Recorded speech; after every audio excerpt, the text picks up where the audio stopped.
Em Londres, cidadãos protestam contra lockdown. Centenas de pessoas se reuniram no centro de Londres no último sábado para protestar contra as novas restrições do Reino Unido.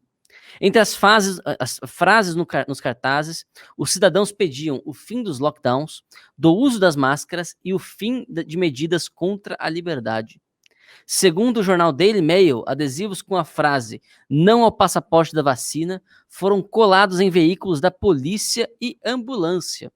Apesar da grande participação dos cidadãos, a velha mídia mundial se negou a cobrir as manifestações anti-lockdown.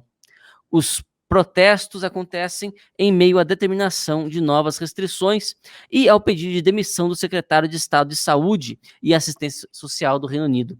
Não sei se você lembra, mas um dos meus episódios na Jovem Pan icônicos, que foi um dos meus primeiros grandes desgastes dentro da emissora, foi quando eu estava no ar e eu estava acompanhando a situação em Londres, porque eu não sou nenhum especialista em política britânica, eu acompanho a política britânica de longe, obviamente conheço ali os principais agentes, os principais partidos, mas não é uma especialidade, não conheço política britânica da forma como eu conheço política americana.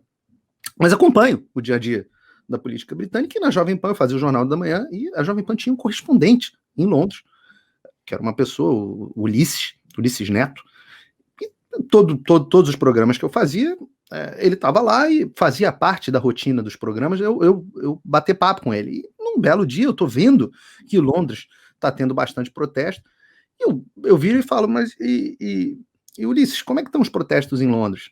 E aí ele vira e fala assim, não, aqui não tem protesto nenhum.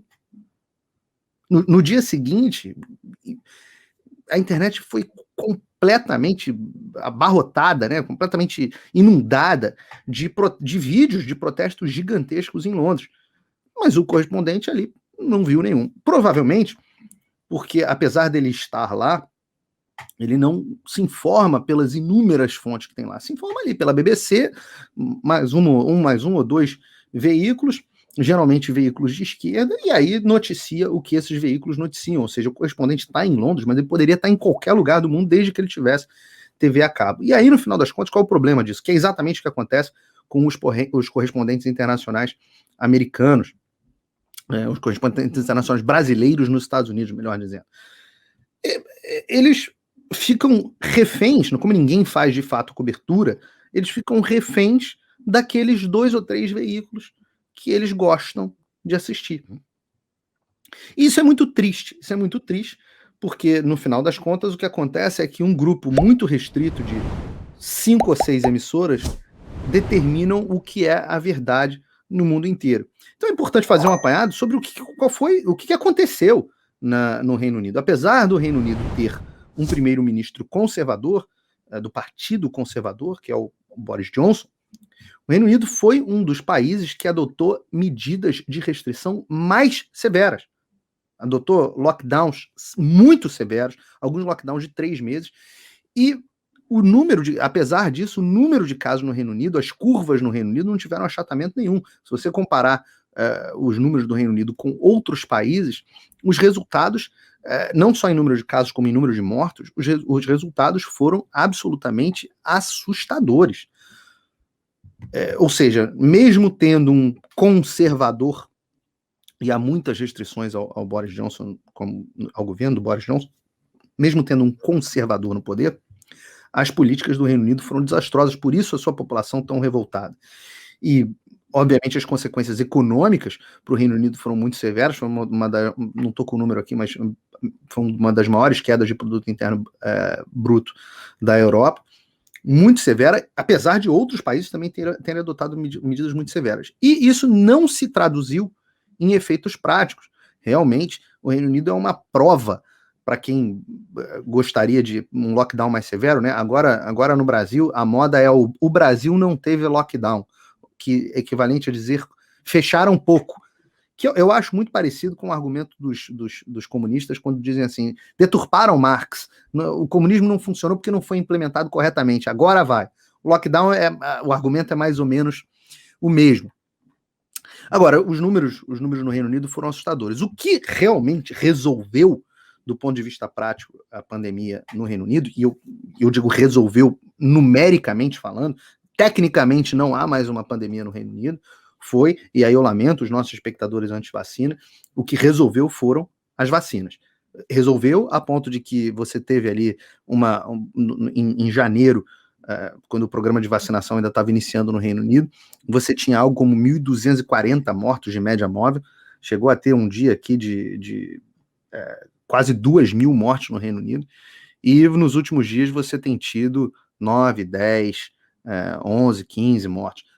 Está tendo um aumento do número de casos, que ainda não se refletiu no aumento do número de mortes, mas sem dúvida nenhuma, não é nada comparável com o que existiu num outro momento. As vacinas, e aí é óbvio que não é só porque as vacinas vieram antes que elas causaram esse resultado, mas a gente pode comparar o caso do Reino Unido com outros países que não tiveram a campanha de vacinação tão bem sucedida quanto o Reino Unido e não tiveram tanto sucesso em reduzir o número de casos. E aí eu sei que vai ter um monte de gente que vai dar chilique, os anti-vaxxers, e eu volto a fazer o apelo. Não trate vacina como uma questão política, trate como uma questão de saúde, e sim, eu acho que todo mundo deve ter o direito de escolher se quer se vacinar, de preferência com o máximo de opções disponíveis na mesa. Não acho que a vacina é recomendada para todo mundo, mas é indiscutível, ou seja, aliás, é discutível, porque a gente pode discutir qualquer coisa, mas é muito evidente o resultado da vacinação no Reino Unido. Qual o problema dessa história? O problema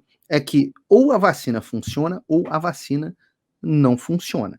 Ou ela funciona o suficiente, ou você deve dar a vacina porque ela é tão boa que ela vai transformar 1.200 mortes por dia em 12, ou ela não funciona, e aí você tem que insistir nas suas políticas de afastamento social.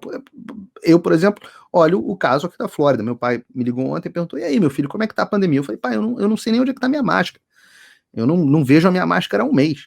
Aqui a gente nem sabe que tem pandemia. Depois que a campanha de vacinação em massa aqui aconteceu, simplesmente acabou o coronavírus, acabou a pandemia. Claro que tem coronavírus, claro que o vírus vai continuar existindo, claro que o vírus não vai ser dizimado, mas acabou a preocupação de saúde pública. 12 pessoas, olhando a média móvel aqui dos últimos 7 dias, 18 pessoas morrendo no Reino Unido, não é um problema de saúde público relevante. A gente vai falar aqui daqui a pouco sobre o número de pessoas aqui nos Estados Unidos que morreram de overdose. Isso sim, um problema de saúde pública relevante.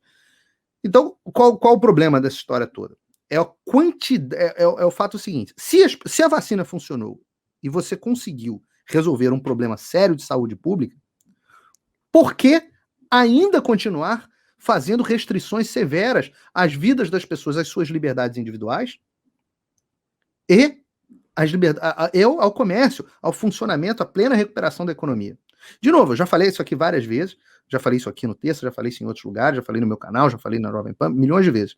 Eu sou da opinião de que nenhum governo tem o direito de restringir as suas liberdades a esse ponto.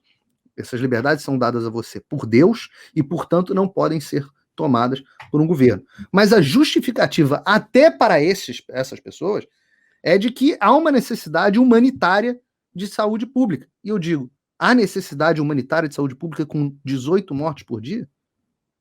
Uma coisa era o argumento com 1.200. Então, no final das contas, as pessoas agora, elas estão vendo que a pandemia é só uma desculpa para que maníacos por controle se intrometam na vida das pessoas. Não que a pandemia não tenha sido séria, não vou minimizar aqui, já perdi vários amigos, várias pessoas queridas, pais de amigos. Claro que eu reconheço a seriedade das coisas. Não é a isso que eu estou me referindo. Eu estou me referindo às liberdades individuais tomadas com a desculpa da pandemia. Com a politização dessas mortes. Com as pessoas que utilizaram estes mortos como pretextos para implementarem as suas políticas. Então, quando você tinha 1.200 mortos por dia, algumas pessoas ainda viravam e falavam assim, não, pô, talvez seja o único jeito, não sei o quê. Quando você tem 18 e as pessoas insistem em dizer que você sequer pode abraçar uma pessoa querida, e olha, os ingleses não são conhecidos pelo seu calor humano, pelo quanto que eles gostam de abraçar, isso é uma característica nossa, latinos, né? Mas nem os ingleses podem, nas suas raras ocasiões, abraçarem os outros com 18 mortes por dia. Então, obviamente, isso é uma política de controle social e não uma política de saúde pública. Não tem nenhum respaldo científico, como eles adoram dizer que tem.